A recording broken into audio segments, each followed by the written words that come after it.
আসসালামু আলাইকুম গাইস। চাচারা ধান বাঁচছে, ওনার কাছে যাই, আমি একটু ধান বানা শিখবো। দেখি চাচারা কি অনুভূতি। এইভাবে নেবো, এটা কোন দিকে নেবো? বাম হাত না ডান হাত? এইভাবে নিয়ে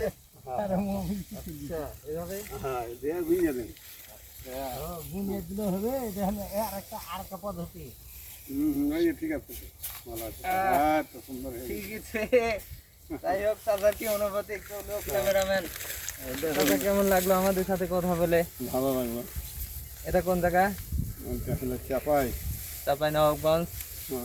চাঁপাইনবাবগঞ্জ আবহাওয়া অনেক বৃষ্টির ভার, দ্রুত কাজ করছে। চাচাদের এখন সময় নাই, এগুলো সব বাঁধতে হবে। ঠিক আছে, যাই হোক দ্রুত কাজে হলো। ভিডিও করে পাঠিয়ে দিলে সারা বাংলাদেশে নাকি? হ্যাঁ, সারা বাংলাদেশ। সারা বিশ্বে